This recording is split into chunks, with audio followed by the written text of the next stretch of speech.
गांव के एक छोटे से कोने में एक कच्ची झोपड़ी में मोहन अपने माता पिता के साथ रहता था। गरीबी उनकी पहचान थी, लेकिन मोहन के मन में कुछ कर गुजरने का जुनून था। उसके पिता खेतों में मजदूरी करते थे और माँ दूसरों के घरों में सफाई व बर्तन धोने का काम करती थी। मोहन का सपना था कि वह पढ़ लिख कर अपने परिवार को गरीबी के अंधकार से निकालकर उजाले की ओर ले जाए, लेकिन सपनों और हकीकत के बीच एक लंबा संघर्ष था। गांव में केवल एक सरकारी स्कूल था, जहां की सुविधाएं बेहद सीमित थीं। मोहन को रोज पैदल 5 किलोमीटर चलकर स्कूल जाना पड़ता था। उसके पास किताबें पुरानी और फटी हुई थीं, लेकिन उसकी आंखों में ज्ञान की भूख थी। अक्सर ऐसा होता कि उसके घर में खाना नहीं बन पाता और उसे खाली पेट स्कूल जाना पड़ता। स्कूल के बाद वह अपने पिता के साथ खेतों में मजदूरी करता ताकि परिवार की मदद कर सके, लेकिन इसके बावजूद वह रात को लालटेन की हल्की रोशनी में बैठकर पढ़ता। माँ को जब भी उसे इस हालत में देखती, उनकी आंखें भर आती। वह कहती, बेटा, इतनी मेहनत क्यों करता है? भगवान ने हमें गरीब बनाया है, हम इसे बदल नहीं सकते। लेकिन मोहन हर बार जवाब देता, माँ, गरीबी हमारी पहचान नहीं, ये सिर्फ एक परीक्षा है। मैं इसे पास करूंगा। गांव में कुछ लोग उसकी मेहनत पर हंसते थे।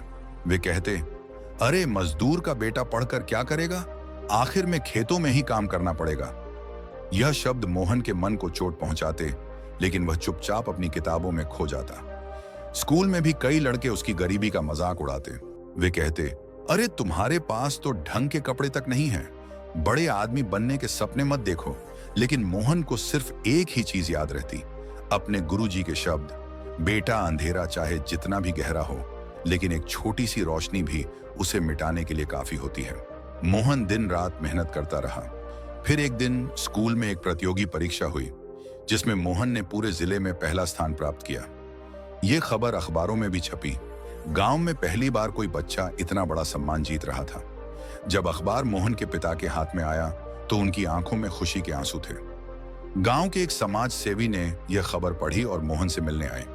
उन्होंने कहा, बेटा, मैं तुम्हारी पढ़ाई का खर्च उठाऊंगा, तुम बस अपनी मेहनत जारी रखना। यह सुनकर मोहन की खुशी का ठिकाना न रहा। अब उसे पढ़ाई छोड़ने की जरूरत नहीं थी। मोहन को शहर के एक प्रतिष्ठित स्कूल में दाखिला मिल गया, लेकिन यह दुनिया उसके लिए एकदम अलग थी। यहाँ के बच्चे महंगे स्कूल बैग, चमकते जूते और स्मार्टफोन लेकर आते थे। वे फर्राटेदार अंग्रेजी बोलते थे, जबकि मोहन को कई शब्द समझ भी नहीं आते थे। शुरुआत में उसे बहुत दिक्कत हुई, लेकिन उसने हार नहीं मानी। जब बाकी बच्चे स्कूल के बाद खेलते, वह लाइब्रेरी में जाकर किताबें पढ़ता। जब वे मस्ती करते, वह अपने कमजोर विषयों पर मेहनत करता। धीरे धीरे उसकी मेहनत रंग लाई। अब वह अपनी कक्षा में सबसे आगे रहने लगा। समय बीतता गया। मोहन ने अपनी स्कूली शिक्षा पूरी की और एक प्रतिष्ठित इंजीनियरिंग कॉलेज में दाखिला ले लिया। कॉलेज के अंतिम वर्ष में उसे एक बड़ी कंपनी में नौकरी का प्रस्ताव मिला। यह वही क्षण था जिसका उसने और उसके परिवार ने वर्षों इंतजार किया था। जब उसे अपनी पहली सैलरी मिली, तो वह सीधे गांव पहुंचा। उसने अपने माता पिता के लिए एक सुंदर पक्का घर बनवाया और उन्हें सम्मानपूर्वक जीवन देने का वचन दिया। मोहन सिर्फ अपने लिए नहीं बदला था, वह अपने पूरे गांव के लिए उजाला लाना चाहता था। उसने गांव में एक पुस्तकालय खुलवाया, जहां हर गरीब बच्चा आकर मुफ्त में पढ़ सकता था। अब गांव के लोग भी अपने बच्चों को स्कूल भेजने लगे। वे समझ चुके थे कि शिक्षा ही उनका भविष्य बदल सकती है। मोहन की कहानी हमें सिखाती है कि कोई भी परिस्थिति हमें रोक नहीं सकती, अगर हमारे इरादे मजबूत हों।